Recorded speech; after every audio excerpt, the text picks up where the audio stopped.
नमस्कार दोस्तों। ईरान पर अमेरिकी इजरायली हमले का आज 8वां दिन है। इन 8 दिनों में ईरान में भयंकर तबाही हुई है। अमेरिकी और इजरायली बम बरसक विमानों ने ईरान के कई शहरों हजारों बम गिराए हैं, हजारों ठिकानों को नेस्तनाबूद किया है। लेकिन ईरान की तरफ से भी जबरदस्त पलटवार में इजराइल में कई शहरों में मिसाइलें बरसी हैं। ड्रोन से जो ईरानी हमले हुए उसमें अमेरिकी एयर डिफेंस सिस्टम की तबाही हुई है। लेकिन अमेरिका ने आज ईरान को बहुत बड़ी धमकी दी है। अमेरिका की तरफ से कहा गया, राष्ट्रपति ट्रंप की तरफ से, जब मैं वीडियो रिकॉर्ड कर रहा हूं उसके कुछ देर पहले, कि आज ईरान पर बहुत बड़ा हमला होने वाला है, पूर्ण विनाश और निश्चित मौत पर गंभीर विचार किया जा रहा है। अगर ट्रंप ये कहते हैं कि आज ईरान पर जोरदार हमला किया जाएगा तो इसका मतलब क्या है, और अमेरिका जोरदार हमला करेगा तो ईरान में विनाश की कैसी तस्वीर होगी। और ईरान अगर किसी सूरत में अमेरिका के सामने झुकने को तैयार नहीं है तो ये लड़ाई कहां जाएगी, क्योंकि ईरान आज भी लगातार कह रहा है कि हम सरेंडर करने को तैयार नहीं। ट्रंप की तरफ से जो अनकंडीशनल सरेंडर का ऑफर दिया गया था उसे ईरानी राष्ट्रपति ने ठुकरा दिया, ये कहकर कि उनका ये ऑफर उनके कब्र में दफन हो जाएगा। तो इसका क्या मतलब है, इसको समझने की कोशिश करेंगे। दो खास मेहमान हमारे साथ, शाहिद सिद्दीकी साहब, जिनका दशकों का तजुर्बा है पत्रकारिता का, उर्दू अखबार के संपादक रहे हैं, दुनिया भर के अखबारों में लिखते रहे। खास बात ये, परिचय में विस्तार में गए बगैर, कि ईरान, इराक और खाड़ी देशों से उनका संपर्क रहा है। दशकों की पत्रकारिता के दौरान कई बार ईरान भी गए, इराक भी गए, और जैसा कि मैंने सुना है कि ईरानी लीडरशिप से भी उन्होंने साक्षात्कार किया है, मुलाकातें की है। तो उनके जरिए भी समझेंगे कि ये जंग कहां जा रही है और क्या हो सकता। खास मेहमान हमारे साथ ईरान से जुड़े हैं जमीर अब्बास जाफरी साहब, जो अल मुस्तफा यूनिवर्सिटी में हमारे चैनल पर पहली बार आए हैं। लेकिन ईरान से एक नुमाइंदगी होगी, जो ईरान की हकीकत, वहां क्या कुछ चल रहा है वो बताएंगे प्रोफेसर जमीर अब्बास साहब। लेकिन सबसे पहला सवाल मैं शायद साहब आपके पास आने से पहले जमीर अब्बास से ही पूछना चाहूंगा कि ये इतनी बड़ी धमकी अगर अमेरिका की तरफ से आई है कि आज बहुत बड़ा हमला ईरान पर होने वाला है जंग के 8वें दिन, और इसके पहले बहुत तरह की तबाही की तस्वीरें ईरान में भी देख रहे हैं, तो इस धमकी को ईरान में वहां के लोग, रिजीम खामेनेई की हत्या हो चुकी है, लेकिन वहां के लोग किस तरह से ले रहे हैं और क्या देख रहे हैं? शुक्रिया बहुत बहुत इस प्रोग्राम में दावत देने के लिए, और तमाम व्यूवर्स को सलाम, आदाब और नमस्ते।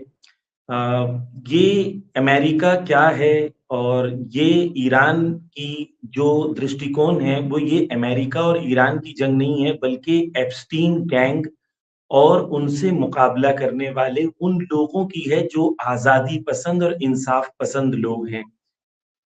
इस वक्त जो इजराइल ने गाजा में किया, 70,000 लोगों को मार दिया, जिसमें 40,000 बच्चे थे, तो उनकी बार्बरिज्म, उनकी बर्बरियत के लिए किसी को कोई संदेह दुनिया में नहीं बचा है। अगर अमेरिका कह रहा है कि हम मारेंगे, तो वो मार सकता है। उसके पास एयर स्पेस सुपीरियोरिटी है ईरान के अंदर, वो मार सकता है। इस वक्त जब मैं आपसे बात कर रहा हूँ, 60 से ज्यादा स्कूल्स पे ईरान की हमला हो चुका है।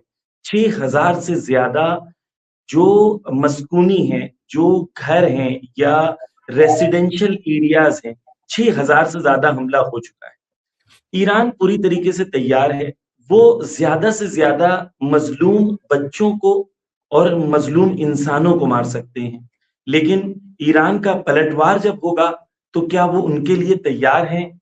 ये एक बड़ा सवाल है कि ईरान ने जो उसके ऊपर जालिमाना हमला हुआ है, ईरान ने जवाब दिया है, और ऐसा जवाब दिया है अंजुम जी के वर्ल्ड वॉर 2 के बाद कभी ऐसा नहीं हुआ कि अमेरिकन एयरबेस पे हमला हुआ हो। 1941 में लास्ट टाइम जापान ने पर्ल हार्बर पर हमला किया था, उसके बाद अमेरिका ने न्यूक्लियर बॉम्ब इस्तेमाल किया था। अब ये हालत हो गई अमेरिका की, हर घंटे में आपको खबर आ रही है कि इस एयरबेस पे हमला हो गया, उस एयरबेस पे हमला हो गया। तो ईरान पूरी तरीके से तैयार है इन धमकियों के लिए भी और रियल वॉर के लिए।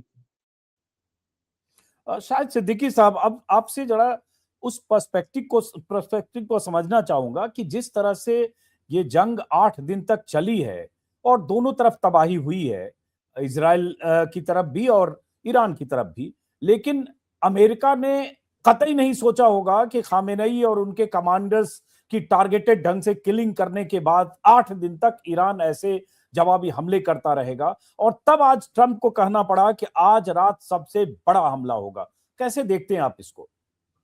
देखिए, एक बात तो मैं बता दूं कि इनका वास्ता उन लोगों से पड़ा है जो मौत को खुशामदीद कहते हैं, जो हजरत अली के रास्ते पे चलने वाले हजरत इमाम हुसैन की तरह शहादत को लब्बैक कहते हैं, उसे गले लगाते हैं। तो यहां पे मारने की धमकी दे के आप किसको डरा लेंगे? ये तो मरने को तैयार हैं।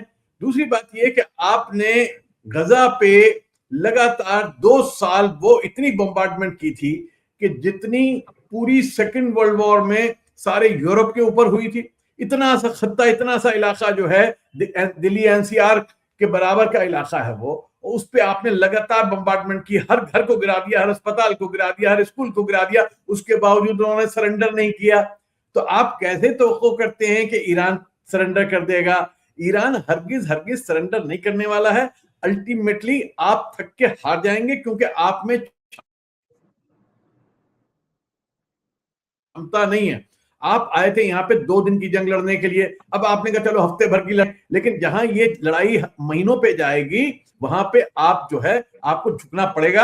आपको इनको चाहे डिप्लोमेटिक रास्ते, चाहे खुले तौर पे हो, चाहे डिप्लोमेटिक रास्तों से हो। देखिए, डिप्लोमेसी में, जियोपॉलिटिक्स में सरेंडर जो होते हैं वो इस तरह से नहीं होते कि आगे कोई आके तलवार आपके कदमों में रख देता है। सरेंडर जो होते हैं इस तरह से होते हैं कि आप अपने ऑब्जेक्टिव अचीव किए बगैर जंग को खत्म कर दें, तो इसका मतलब ये सरेंडर है। और इनका ऑब्जेक्टिव यहाँ पे रजीम चेंज था, तो उसमें तो ये पहले दिन ही नाकाम हो गए।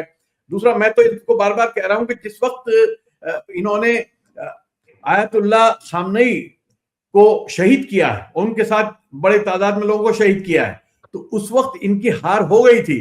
क्योंकि ये शहादत जो है ये उसी शहादत की तरह से है कि जो आज 1400 साल बाद भी जिंदा है। तो उन्होंने जिंदा कर दिया है हजरत आयतुल्लाह खामनेई को, एक बार फिर से एक हमेशा के लिए जिंदा कर दिया है। तो ये जो शहादत है ये बहुत महंगी पड़ेगी इजराइल को भी और अमेरिका को भी। और एक और मैं बात कह दूं कि आज जो है जो अरब ममालिक हैं जो कि खड़े थे साथ अमेरिका के और इजराइल के, उनको अंदाजा हो गया है कि उनकी बहुत बड़ी गलती थी और वो अपने रास्ते को बदलने पे मजबूर हो गए। तो उन्होंने तो सरेंडर करना शुरू कर दिया है A to Z।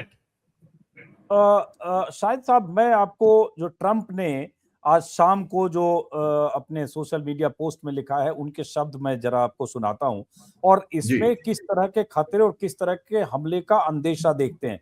क्योंकि कई तरह के ऐसे हथियार हैं, विनाशक हथियार, क्या उस तरह के हथियारों का इस्तेमाल भी होगा?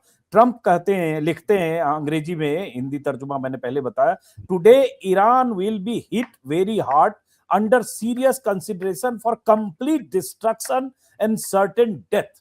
अगर वो कह रहे हैं कि under serious consideration for complete destruction and certain death because of Iran bad behaviour, तो इसका मतलब कंप्लीट डिस्ट्रक्शन कह रहा है अगर अमेरिकी प्रेसिडेंट, तो क्या देखते हैं आप?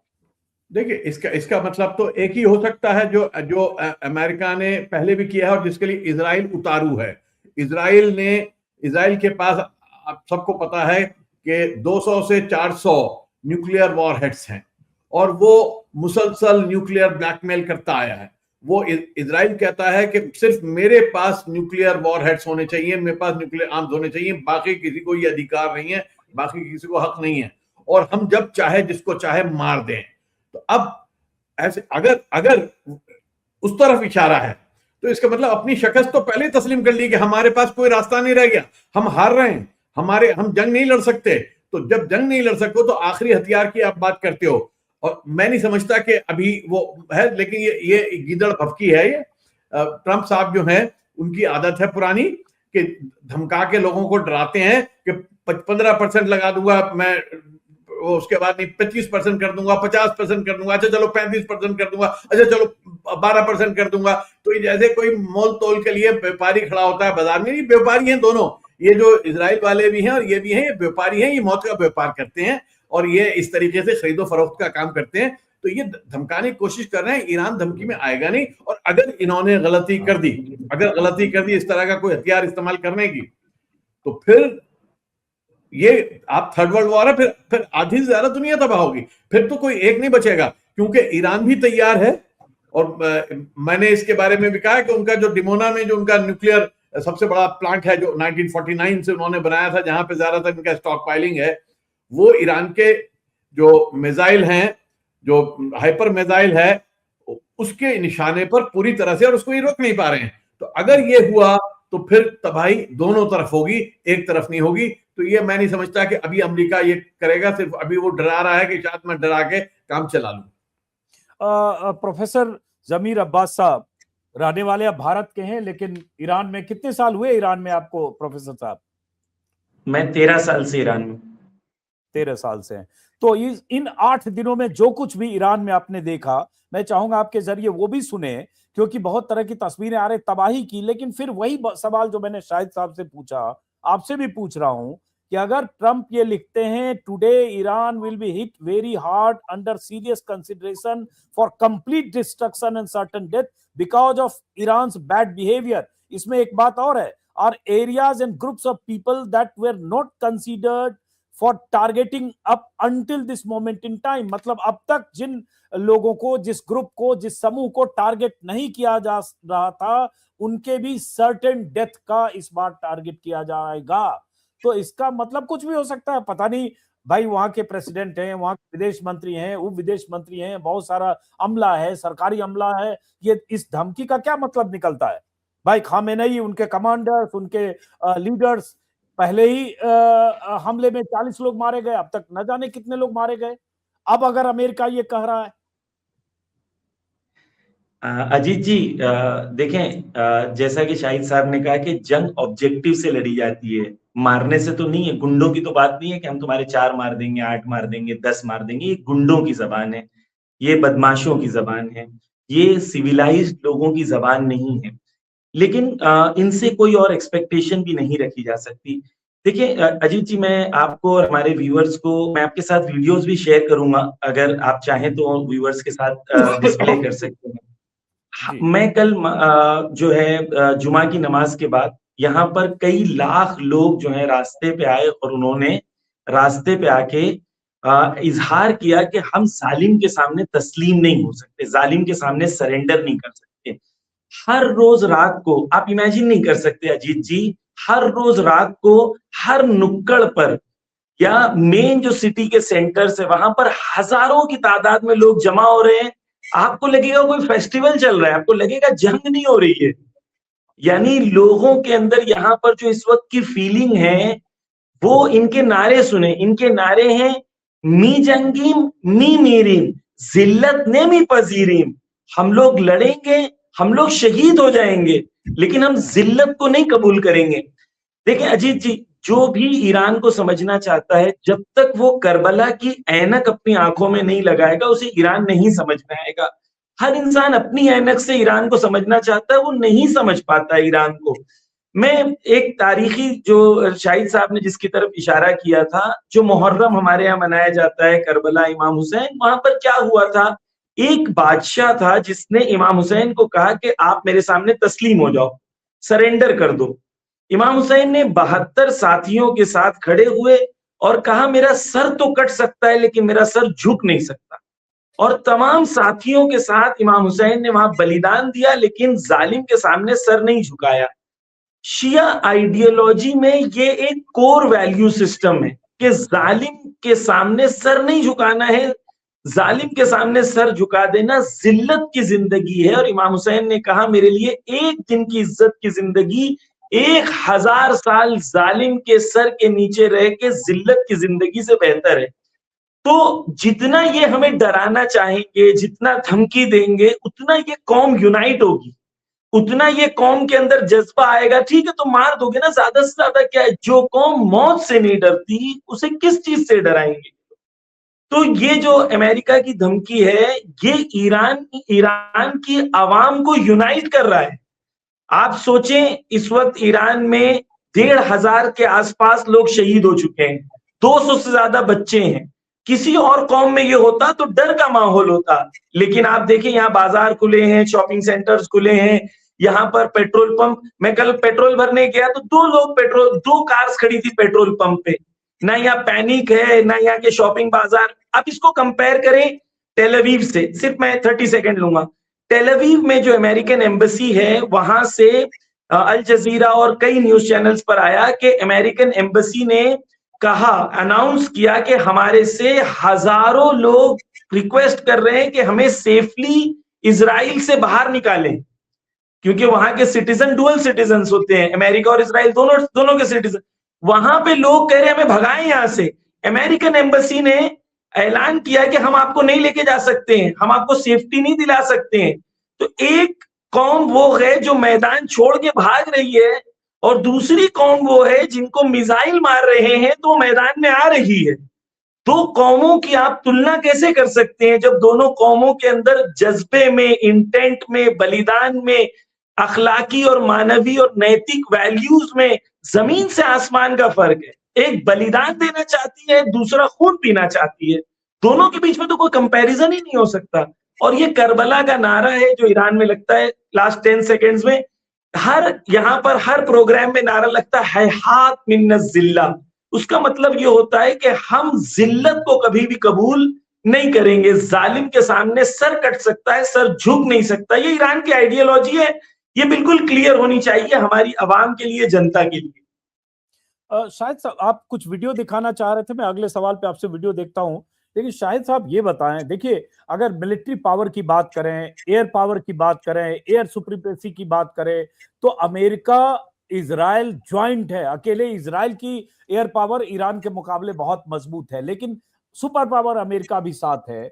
और अगर इस तरह से अमेरिका जैसा ट्रंप ऐलान कर रहे हैं, बहुत बड़ा हमला, आज हमला कल हमला, हालांकि वो धमकियां बहुत देते हैं, उन धमकियों से विड्रॉ करते हैं, अलग बात है, लेकिन ईरान कब तक इस लड़ाई में टिका रह सकता है, इस पर पूरी दुनिया में आकलन और विश्लेषण हो रहा है। आपका आकलन क्या है? देखिए, दो बातें मैं रखूंगा आपके सामने। मैं ईरान 1980 में गया था, इनकलाब के फौरन बाद, और मैं बड़ा खुशनसीब हूं कि मेरी आयतुल्लाह रूहुल्लाह खुमैनी साहब से मेरी मुलाकात उनके रिहाइशगाह पे हुई थी। रफसंजानी साहब से मेरी कई बार मुलाकात हुई। वहां के वलायती साहब जो उस वक्त फॉरेन मिनिस्टर थे, उनसे उनका मैंने इंटरव्यू किया था। तो मैं उसके बाद तकरीबन 1 दर्जन बार मैं गया हूं, ईरान भी और इराक भी। और इराक से मैं ईरान के इलाके में भी आया हूं जंग के दौरान, और इधर से भी गया हूं। और मैंने देखा कि 10 बरस जो जंग चली थी, और इराक के पीछे अमेरिका, सऊदी अरब, पूरी दुनिया की दौलत और तमाम वसाइल थे, और 10 बरस में तकरीबन 10 लाख नौजवान बच्चे शहीद हुए थे। छोटे छोटे लड़के थे, 15-16 साल के, जिनको मैंने देखा, जिनसे मैं मिला वहां पे फ्रंट पे जाके। तो लेकिन उसके बावजूद वो झुकने को तैयार नहीं हुए, वो सर झुकाने को तैयार नहीं हुए। जो बात अभी जाफरी साहब ने कही थी कि ये बड़ी अजीब कौम है, और इस बहुत बड़ी गलती कर दी इन्होंने। इसको इराक समझ लिया इन्होंने, सद्दाम हुसैन समझ लिया इन्होंने, कद्दाफी का समझ लिया कि एक डिक्टेटर को मार दो और उसके बाद सारे सरेंडर कर देंगे। तो यहाँ पे ऐसा होने वाला नहीं है, ऐसा नहीं हुआ है। तो अब जो ये धमकियां जो इनकी आ रही हैं, ये यकीनन अच्छा। दूसरी बात यह है कि ईरान के ऊपर पिछले 40 साल से सैंक्शन लगे हुए हैं। ऐसे सैंक्शन ह्यूमन हिस्ट्री में किसी देश पे नहीं लगे। आप वहां ना टेक्नोलॉजी ला सकते हैं, ना कुछ बेच सकते हैं, ना खरीद सकते हैं, ना बाहर पढ़ सकते हैं, कुछ नहीं कर सकते। इसका एक फायदा हुआ, इसका फायदा ये हुआ कि ईरानी जो बेसिकली हाईली इंटेलिजेंट है, हाईली सिविलाइज्ड है, उन्होंने अपनी टेक्नोलॉजी को खुद डेवलप किया, और वहां पे लाखों की तादाद में इंजीनियर्स, डॉक्टर्स, साइंटिस्ट पैदा हुए। वहां की जो खवातीन हैं, महिलाएं हैं, उनको देख के मैं इतना इंप्रेस हुआ हूं। जब मैं गया हूं तो मैंने देखा कि कोई ऑफिस ऐसा नहीं है, कोई डिपार्टमेंट ऐसा नहीं है जिसमें महिलाएं डोमिनेट ना करती हूं। बाज वहां के अखबारों के दफ्तर में गया हूं तो वहां पे 10 में से 9 महिलाएं थी काम करने वाली, जो एडिटर्स थे। जो दूसरी जगहों पर था, मैं जो उनके साइंटिफिक उस पर गया हूं, वहां पे महिलाएं थी। तो उन सबने जो डेवलप किया अपने आप को, उसके नतीजे में जो उन्होंने मिसाइल अपने बनाए, इसमें गलतफहमी मत रही है कि चीन ने दे रही है उनको और रूस ने दे रही है। जरूर टेक्नोलॉजी ट्रांसफर हुआ है, लेकिन ये जो बने हैं इतनी बड़ी तादाद में, ये जो इस वक्त जो उन्होंने हाईली सोफिस्टिकेटेड, जो उस तरह के टेक्नोलॉजी मिसाइल में किसी के पास नहीं। क्यों मिसाइल बनाए? क्योंकि उन्हें पता था कि एयर पावर जो है वो अमेरिका के पास है और हमारे पास इतनी दौलत नहीं है कि हम एक एक जहाज जो है वो 10-10 मिलियन डॉलर का एक एक जहाज बनाए। तो उन्होंने कहा हम $2,500 का एक ड्रोन बना लेंगे, हम मिसाइल बना लेंगे एक $10,000 का, जो उनको उससे ज्यादा मार देगा। तो उनके पूरे सिस्टम को स्टडी करके और पिछले 20 साल में उन्होंने अपने को तैयार किया है और टनल्स क्रिएट किए हैं जहां पर ये सारे छुपाए गए हैं, जहां पर ये सारा दबा हुआ है और जहां से निकल के ये वॉर हो रहा है। तो दे वर रेडी। उन्हें पता था कि हम पे हमला होगा। ये हमला तो तय हो गया था उस वक्त, हमला ये तय हो गया था इस वक्त जो है ईरान में इनकलाब आया था 1979-80 में। उस वक्त से अमेरिका जो है वो निशाने ईरान को खत्म करने के पर उतारू है। तो उसके बाद से ये तय था, तो उनकी तैयारी थी, टेक्नोलॉजिकली वो तैयार है। हाँ, ये जरूर है कि एयर सुपीरियरिटी तो अमेरिका और इजराइल के पास है, लेकिन जो टेक्निकल सुपीरियरिटी है वो ईरान के पास है। तो कुछ एरियाज ऐसे हैं कि उसमें ईरान जो है उसका अपर हैंड है। यही नतीजा है कि जो सारे इन्होंने अपने अड्डे बनाए थे ईरान के, अमेरिका के जितने भी बेसेस हैं, उन बेसिस को ज्यादातर को उन्होंने तहस नहस कर दिया, खत्म कर दिया। ईरान जो इजराइल कहता था कि हमारे यहाँ परिंदा पर नहीं मार सकता, उस ईरान के अंदर और ये तो आप जानते ही हैं कि किस तरह से एक मिसाइल जाता है तो कितने मरहलों से गुजरता है वो, उसके ऊपर अटैक कहां कहां से, कुवैत से होता है, जॉर्डन से होता है, अमेरिकन बेड़े से होता है, इजराइल से होता है। इजराइल के 3 अलग अलग वो उसके फ्रंट से जहां से उस पर, उसके बावजूद वो सबको पेनिट्रेट करके जाके वहां पे वार कर रहा है।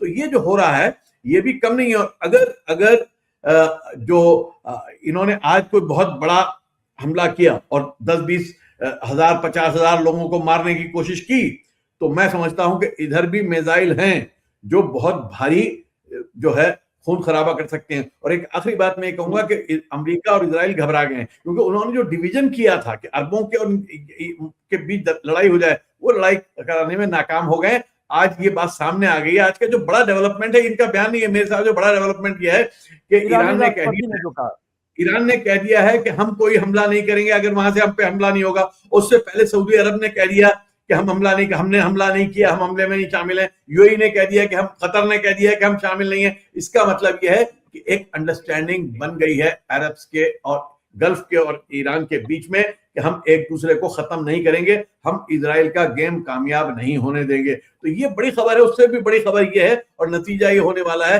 कि जंग का पूरा जो है माहौल बदल जाएगा। इसीलिए घबरा गए हैं ट्रंप, यार इसे जल्दी से खत्म करो वरना क्या होगा। जी कुछ कहना चाह रहे हैं प्रोफेसर जमीर अब्बास? जी देखिए अजीत जी, एक जंग की एक टर्मिनोलॉजी है जिसे कहते हैं असिमेट्रिक वॉर। कल सीएनएन ने भी एक रिपोर्ट बनाई थी, आयतुल्ला खामेनाई ने भी कई बार अपनी स्पीचेस में असिमेट्रिक वॉर का इशारा किया था। उसका मतलब ये होता है कि जब दो फौजें सामने होती हैं, दोनों के पास जो वेपन्स के टाइप्स होते हैं या लड़ने के तरीके होते हैं वो डिफरेंट होते हैं। मिसाल के तौर पर अमेरिका ने जब वियतनाम पे हमला किया तो उसके पास एयर सुपीरियोरिटी थी, लेकिन गोरिल्ला वॉरफेयर नहीं था, जिसके रिजल्ट में हजारों अमेरिकन मारे गए और फाइनली उनको शिकस्त हुई। तो जंग के अंदर आपके पास एक एरिया में सुपीरियोरिटी है, इसका मतलब ये नहीं है कि आप जंग जीत रहे हैं। जैसा शाहिद साहब ने कहा कि अमेरिका, ईरान को क्लियर था कि ईरान के पास अगर फाइटर जेट्स में सुपीरियोरिटी नहीं है तो ईरान ने अपनी मिसाइल सुपीरियोरिटी के अंदर वो लेवल पर ईरान ने अपने आप को पहुंचा दिया, चाहे वो ड्रोन टेक्नोलॉजी हो, चाहे वो मिसाइल टेक्नोलॉजी हो, कि जो अभी खुर्रमशहर 4 उन्होंने मिसाइल मारी थी, उसके अंदर 1 टन बॉम्ब कैरी कर सकता है, वो 1 टन, और वो एक मिसाइल 80 डिफरेंट पार्ट्स में तब्दील हो जाती हैं और 80 लोकेशंस पर हमला करती हैं। ये ताज्जुब की बातें हैं जो आज की दुनिया के लिए क्लियर होनी चाहिए कि ईरान गाजा नहीं है। ईरान जो है आज एक इंडियन रिपोर्टर का मैंने वीडियो अपने इंस्टाग्राम पे भी डाला है। वो जब पलट के आए तो उन्होंने कहा कि भाई जब हम इजराइल में थे तो हमारे सामने बॉम्ब गिर रहा था और पूरे एरिया तबाह हो रहे थे। जब हमसे वो कहते थे कि कहो कि एक आदमी मरा है, यानी इजराइल में इस वक्त जितने लोग मर रहे हैं और जो तबाही हो रही है, सीएनएन बीबीसी के रिपोर्टर्स लाइव एयर पे कहते हैं कि हमें इजाजत नहीं है रिकॉर्ड करने की। तो वहां से, क्योंकि ईरान में इजाजत है रिकॉर्ड करने की, इसलिए आपको ईरान की तस्वीरें आ रही हैं, लेकिन वहां पर जो तबाही हो रही है, मैं एक सिर्फ 30 सेकेंड्स में कंप्लीट करूंगा। देखिए, एक चीज इनका क्लेम ये था कि हमारे पास ऐसे पावर्स हैं कि हमारे यहाँ परिंदा, जैसे शाहिद साहब ने कहा, परिंदा भी पर नहीं मार सकता। इस बात को ईरान ने टोटली डिस्ट्रॉय कर दिया है। अब ईरान जब चाहे जहां चाहे पिन पॉइंट एक्यूरेसी से मार सकता है।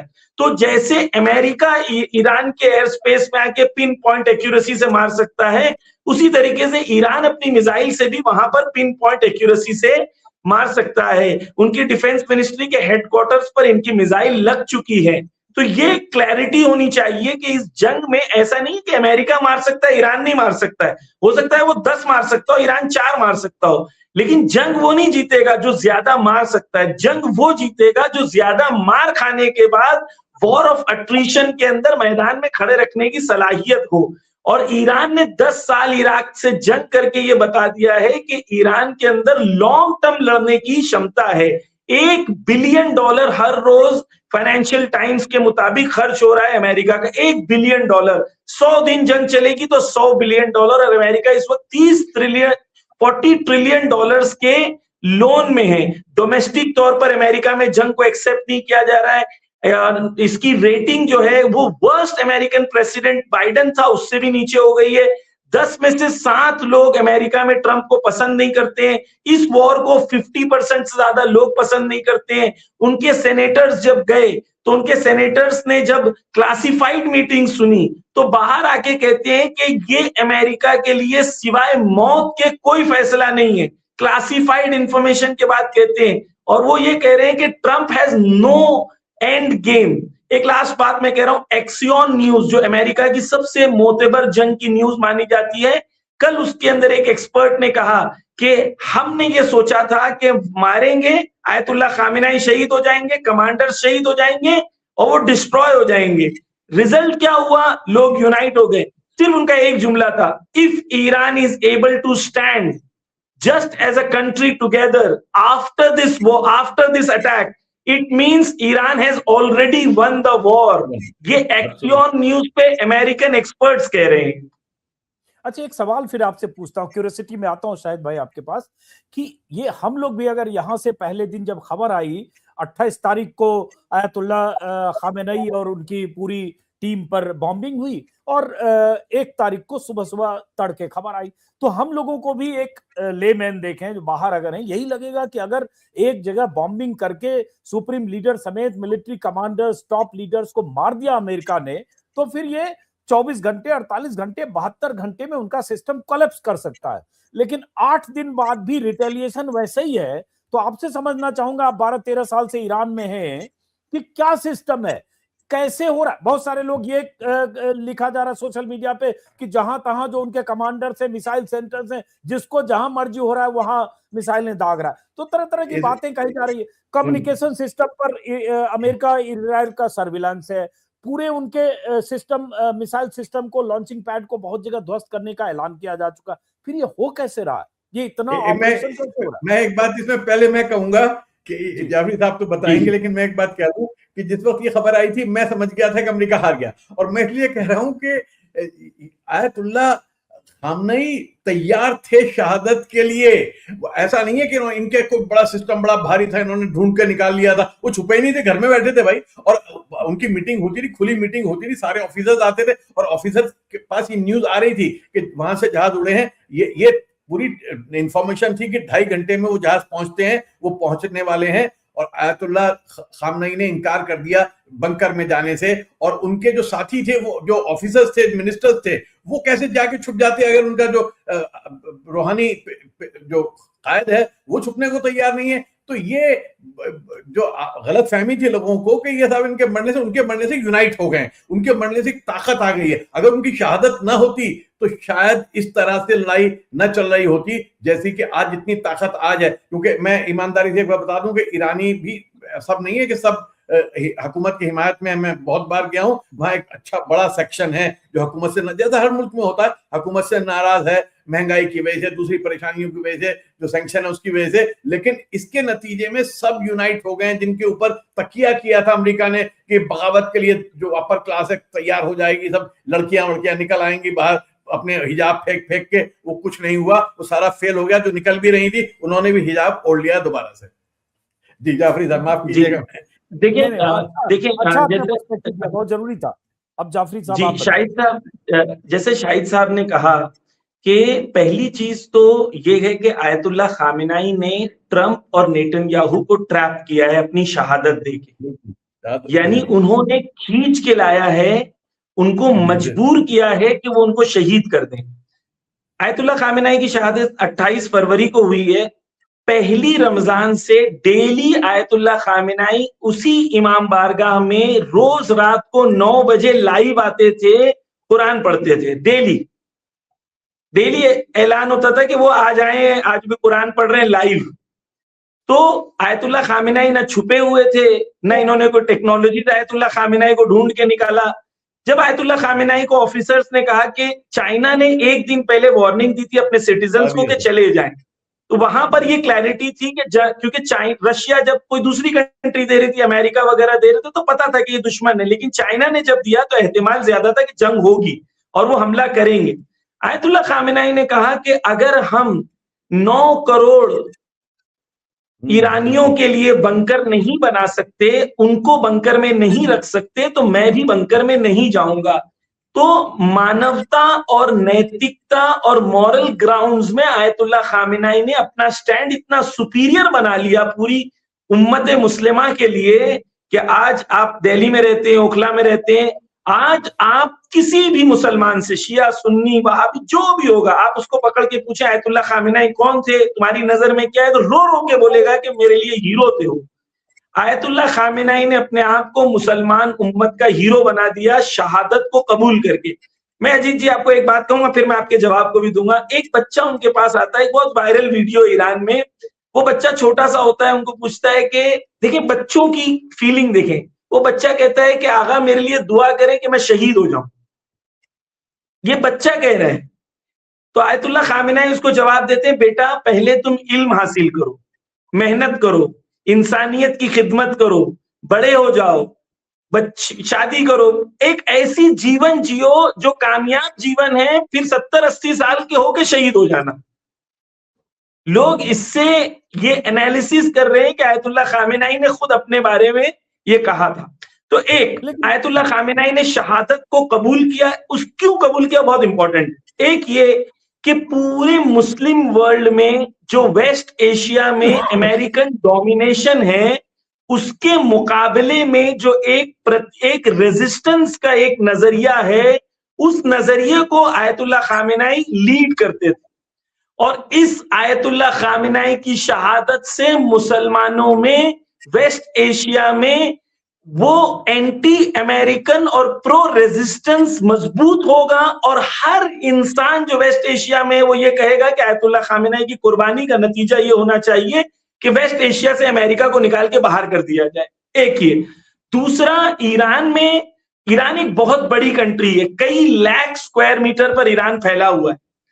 ईरान में जो मिसाइल सिस्टम्स हैं, वो जो इन लोगों ने मारा है, इनके पास कई इंस्टीट्यूशंस हैं, तो ग्रेडेड हमले हो रहे हैं। ऐसा नहीं कि जिसका जो दिल कर रहा है। पहले दिन इन्होंने ज्यादा ड्रोन्स मारे।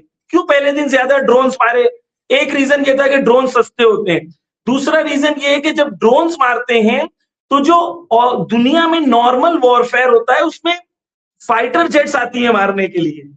जब वो फाइटर जेट्स को जब ये एंटी मिसाइल थार्ड या एरो 1 मारते हैं तो मिलियंस ऑफ डॉलर खर्च होते हैं, लेकिन इनके मिलियंस ऑफ डॉलर खर्च हो रहे थे, उनके $20,000 और $10,000 के ड्रोन। तो इन लोग चाहते थे कि इनके जो थर्ड मिसाइल से वो डिप्लीट हो जाए, खत्म हो जाए। और फिर ईरान जब सेकेंड लेवल पे, थर्ड लेवल पर, अब 8वें दिन 7वें दिन उन्होंने खुर्रमशहर 2 सिर्फ इस्तेमाल किए। ईरान के पास कई हजार है और ईरान के पास मिसाइल सिटीज है। तो ईरान के अंदर इंस्टीट्यूशंस है। ऐसा नहीं है कि एक लीडर पूरी कौम को चला रहा, नहीं, ऐसा नहीं है। ईरान के अंदर इंस्टीट्यूशन है, खातमुल अंबिया एक अलग ऑर्गेनाइजेशन है, सिपाह अलग है, अर्तिश अलग है। हर इंस्टीट्यूशंस के अपने अपने पूरे सिस्टम्स हैं, प्रोटोकॉल है। एक आदमी मर जाएगा तो दूसरा आ जाएगा। सिस्टम्स है ईरान में, और ये सिस्टम्स के जरिए से ईरान मुकाबला कर पा रहा है। अब एक सवाल, उसके बाद शाहिद भाई आपके पास आता हूं, कि जैसे आयतुल्लाह खामेनेई के खिलाफ भी प्रदर्शन की बहुत तस्वीरें आई थी, जनवरी में भी और पहले भी, और ये बाहर की दुनिया ये मानती है कि बहुत सारे ऐसे लोग हैं, चूंकि 46 साल हो गए 79 से लेकर अब तक देखें, तो बहुत सारी वजह, जैसे कुछ वजह शाहिद भाई ने भी बताई, बेरोजगारी है, सैंक्शन की वजह से महंगाई बहुत ज्यादा है, जनवरी में तो बहुत ज्यादा हो गया था, तो लोगों में नाराजगी भी है। ये सवाल प्रोफेसर साहब से पूछ रहा हूं, उसके बाद शाहिद भाई आपके पास आता हूं।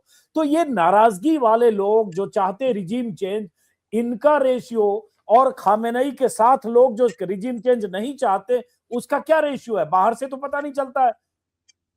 जी देखिए, इसका एक ये है कि आप फैक्ट्स पे हम लोग मालूम कर सकते हैं, फैक्चुअल फिगर्स पे, अजम्पशंस पे तो हम बात नहीं कर सकते हैं। 11 फरवरी को एक रैली हुई ईरान में, जिसमें आयतुल्लाह खामेनेई ने लोगों से रिक्वेस्ट किया था कि इस रैली में, जो ईरान की इंडिपेंडेंस रैली थी, जो ऑफिशियल फिगर्स आए हैं वो 34 मिलियन लोगों के आए हैं। 90 मिलियन में से 34 मिलियन लोग रास्ते पे आए, यानी 3 करोड़ 40 लाख लोग रास्ते पे आए हैं अलग अलग शहरों में। इसके वीडियो एविडेंसेस हैं, लेकिन जो एरियल विजुअल्स हैं आपके, जो आपने देखे होंगे 11 फरवरी के एरियल विजुअल्स हैं, जो 10 मिनट तक एरियल वो वीडियो रिकॉर्ड कर रहा है और जमीन पर सिर्फ लोग दिख रहे हैं। तो ये जो है आपके लिए, चले एक तरफ इतने लोग आए और दूसरी तरफ इनकी मुखालिफत में जो लोग हैं वो कितने आए, ये एक फैक्चुअल सवाल है। दूसरी तरफ ये है कि ईरान में कोई मुखालिफत नहीं है, ये नजरिया भी गलत है, क्योंकि हर कंट्री में मुखालिफत होगी, नजरिया होगा, नजरियों में इख्तिलाफ होगा। लेकिन ईरान में जो आयतुल्लाह खामेनेई ने जो प्रोग्रेसिव अप्रोच रखी, जिसकी तरफ शाहिद साहब ने भी इशारा किया, अजीत जी, इनकलाब आने से पहले, 1979 की क्रांति आने से पहले ईरान में खवातीन, महिलाओं में जो 24% महिलाएं पढ़ी लिखी होती थी, लिटरेट होती थी, 1979 के बाद अभी बिटवीन 15 एंड 24 ईयर्स में 98% खवातीन जो है महिलाएं तालीम याफ्ता हैं। ईरान की यूनिवर्सिटीज में, टॉप इंस्टीट्यूशंस में 50% से ज्यादा फीमेल्स हैं। ईरान के प्रोफेसर्स में 30% से ज्यादा फीमेल्स हैं। ईरान के ओलंपिक मेडल जीतने वाले खवातीन हैं। ईरान के अंदर बड़े बड़े प्रोफेसर, न्यूक्लियर साइंटिस्ट फीमेल्स हैं। तो ईरान ने और आयतुल्लाह खामेनेई, इस डिस्पाइट के 40 साल सैंक्शंस थे, ईरान को बायोटेक्नोलॉजी में टॉप 10 कंट्रीज में पहुंचा दिया, नैनो टेक्नोलॉजी में टॉप 10 कंट्रीज में पहुंचा दिया, ईरान को स्पेस टेक्नोलॉजी में टॉप 5 कंट्रीज में पहुंचा दिया। तो ईरान में आयतुल्लाह खामेनेई ने लास्ट 40 इयर्स में ईरान को उस पोजीशन पे पहुंचा दिया कि ईरान की आवाम को एजुकेशन, हेल्थ केयर, दोनों के लिए, गरीबों के लिए बेस्ट फैसिलिटीज प्रोवाइड की। मेरे पास इंश्योरेंस है, आपको ताज्जुब होगा, जो इंश्योरेंस के बाद मेरी बीवी हॉस्पिटल में थी और मेरे घर पे विलादत हुई थी, तो पूरा विलादत का, हॉस्पिटल का, ऑपरेशन का बिल आया था 1500 रुपीज। ईरान में पेट्रोल इस वक्त 1 रुपीज पर लीटर है। तो ईरान में जो उस तरफ से बातें हैं, तो इस तरफ से भी जो बातें हैं उनको समझने की जरूरत है। लेकिन जब डॉलर के मुकाबले ईरानी करेंसी का बुरा हाल हो गया था, अभी तो प्रदर्शन हंगामा ईरान में चला था। लेकिन चलिए उतना डिटेल अभी उसमें नहीं जाते, क्योंकि फिर हम विषय से भटकेंगे, वापस कभी आएंगे। दूसरी बात, जो आपने खवातीनों की, महिलाओं की बात की, उस पर हजारों पन्ने हैं और दर्जनों किताबें हैं, डॉक्यूमेंट्री है, बहुत तरह की पाबंदियों पर बहुत सारे सवाल हैं। बहुत सारे ऐसे इंडियन, मैं जानता हूं, इंडियन जर्नलिस्ट जो वहां गई थी 10 साल 20 साल पहले, उन्होंने जो देखा वो भी कुछ बातें हैं, लेकिन अब मैं उस पर डिस्कस करूंगा कभी और, अभी वो विषय भटकेगा। हाँ, शायद सिद्दीकी साहब, आखिरी, चूंकि आपका रोजा का दिन है और इफ्तार का वक्त है, आखिरी सवाल कि इस लड़ाई का अंजाम आप क्या देखते हैं, क्लोजर क्या देखते हैं आप? देखिए, इसका क्लोजर बहुत सिंपल है। अगर एक अमेरिकन एक्सपर्ट ने ही ये बात कही थी कि इसमें ईरान को सिर्फ एक काम करना है, सरवाइव करना है। अगर ईरान सरवाइव कर जाता है तो वो जीत गया। और अमेरिका की जिम्मेदारी जो है वो रजीम को खत्म करने की, पूरे सिस्टम को बदलने की, और जैसा कि ट्रम्प कहते हैं कि मैं तय करूंगा कि प्रेसिडेंट कौन है वहां का और क्या होने वाला है और मेरी मर्जी सब कुछ होगा। तो वो सब कुछ होने वाला नहीं है। आप अगर वहां पे जो बूट्स ऑन ग्राउंड की बात करते हैं कि आप अपनी फौजों को यहाँ भेजेंगे, जो आपने बहुत बड़ी गलती की थी अफगानिस्तान में, जो भुगत चुके हैं आप वियतनाम में, तो उससे ज्यादा आपको झेलना पड़ेगा। तो हाँ, ये जरूर है कि आप तबाही बहुत कर सकते हैं यहां पर भी। और मुझे खतरा यह है कि घबराहट में, क्योंकि जो असल खतरा है वो इजराइल से है। असल लड़ाई अमेरिका से नहीं, अमेरिका तो इजराइल का वेसल है, उसके इशारों पे नाच रहा है। असल इजराइल की है। इजराइल का मकसद हेजेमनी बनाना है और पूरे इलाके में कोई मुल्क न बचे जो अपने घुटनों पे खड़ा भी हो सके। उसे सबको, अगर ईरान झुक जाता है तो उसके बाद निशाना उनका साफ कह दिया, उनके फॉर्मर प्रेसिडेंट ने ये बात कही, कई इंटरव्यू टीवी पे कहा गया कि अगला निशाना अर्दगान का और तुर्की का है, कि वो नहीं बर्दाश्त कर सकते कि कोई भी ऐसा देश हो इस पूरे क्षेत्र में कि जिसमें ये हिम्मत और हौसला हो कि इजराइल के सामने वो उफ भी कर सके। यानी पूरा डिक्टेशन इजराइल का चलेगा। तो ये लड़ाई इस बात की है कि क्या इजराइल का डिक्टेशन चलेगा या नहीं चलेगा। मेरी अपनी फीलिंग ये है कि इजराइल का डिक्टेशन अब तो अमेरिका में भी खत्म हो रहा है बहुत तेजी के साथ। अब उन्होंने वहां के टीवी डिस्कशन में कहा गया कि अगर अमेरिका चला जाएगा तो क्या हमारे पास इंडिया है और इंडिया के 140 करोड़ हमारे लिए काम करेंगे। तो वो हमें अपना बंधुआ मजदूर, अब वो समझ रहे हैं कि हम उनके इशारों पर नाचेंगे, उनके इशारों पे काम करेंगे। तो ये उनकी गलतफहमी है। हिंदुस्तान भी कोई एक पार्टी का नहीं है, किसी एक लीडर का नहीं है। हिंदुस्तान बहुत गहरा है। और मैं आखिरी बात मैं ये कहूंगा कि आयतुल्लाह खामनेई जो हैं वो हिंदुस्तान के फिलॉसफी से भी बहुत मुतासिर थे, खासतौर पर पंडित जवाहरलाल नेहरू के नजरिया से बहुत मुतासिर थे। उनकी जो है ग्लिम्पसेस ऑफ वर्ल्ड हिस्ट्री को उन्होंने फारसी में ट्रांसलेट किया था और उनके नजरियात को बताते थे लोगों को बड़े बड़े गैदरिंग्स में कि उसको पढ़ो और उसको पढ़ के सीखो कि किस तरह से जो है ये इंपीरियलिज्म और कॉलोनियलिज्म जो है वो थर्ड वर्ल्ड कंट्रीज को नोचता है, खाता है, चूसता है। तो ये इसका अंजाम, अब सवाल ये है कि कितने दिन ये लड़ाई चलेगी और कितनी तबाही लाएगी। सवाल ये नहीं कौन जीतेगा, जीत इसमें किसी की नहीं होने वाली, लेकिन ईरान जो है वो सरवाइव करके ही जीत जाएगा अगर वहां का सिस्टम सिर्फ सरवाइव कर गया। बाकी तो, और अगर रजीम चेंज होगा तो कुछ गल्फ के कंट्रीज में रजीम चेंज होगा और खुद अमेरिका में रजीम चेंज होने की मुझे लग रहा है कि आसार मुझे नजर आ रहे हैं। ईरान में रजीम चेंज नहीं होगा, खुद अमेरिका में ट्रंप जो है उनकी कुर्सी खतरे में है। कुछ क्लोजिंग आपको कहना चाह रहे हैं प्रोफेसर जमील अब्बास? देखिए, मैं ये क्लियर कर दूं कि जो एंड वॉर का ये होगा वो बिल्कुल क्लियर है। एक ईरान के लिए दोबारा ये थ्रेट की पोजीशन, ईरान दोबारा वो बैक टू नॉर्मल में नहीं जाएगा, यानी इस पोजीशन पे नहीं आएगा कि ईरान दोबारा बैक टू नॉर्मल हो जाए, सीज फायर हो जाए। ईरान के फॉरेन मिनिस्टर ने मना कर दिया, हम सीज फायर नहीं चाहते हैं। क्यों? क्योंकि जैसे ही सीज फायर होगा 2 महीने के बाद दोबारा ये शिप लेके आएंगे और कहेंगे हम दोबारा हमला कर रहे हैं, हमारी ये बात मान लो। ईरान के लिए क्लियर है, एग्जिस्टेंस का वॉर है ये। Iran normal pre war situation पे राजी नहीं होगा। ईरान के लिए एक, होर्मुज ईरान के कंप्लीट कंट्रोल में है। 2, ईरान वेस्ट एशिया में जो भी अमेरिकन एयरबेसेस हैं जो खाली हो चुके हैं, ईरान उसको दोबारा भरने पे राजी नहीं होगा। 3, अरब देशों के लिए ये क्लियर हो गया है कि अमेरिका उनकी हिफाजत क्या करेगा जब अमेरिका खुद के अपने एयरबेसेस की हिफाजत नहीं कर सकता। 4, ईरान के लिए क्लियर है कि ये वॉर के खात्मे के साथ तमाम सैंक्शंस जो ईरान के ऊपर लगे हैं, जब तक वो खुद वेस्ट उसे एक्सेप्ट नहीं करता उसे, तब तक ईरान कोई सीज फायर को मानने वाला नहीं है। एक लास्ट सेंटेंस में कहना चाहूंगा, कितने वक्त तक ईरान लड़ने के लिए तैयार है? तो एक मिलिट्री कमांडर ने कहा कि अगर हम 10 साल तक डेली 100 मिसाइल्स भी मारेंगे तो अगले 10 साल तक हमारी मिसाइल्स खत्म नहीं होंगी और हम 10 साल के लिए ये जंग लड़ने के लिए तैयार हैं। चलिए, बहरहाल हम उम्मीद करेंगे, बार बार मैं वीडियो में बोलता हूं, और दुआ करेंगे कि जंग लंबी न खिंचे। जब जंग होती है तो बहुत सारे बेकसूर लोग, बेगुनाह लोग मारे जाते हैं। जैसे ईरान में 160 स्कूली बच्चे मारे गए, वैसे ईरान या मिडिल ईस्ट या कहीं भी मारे जाएंगे।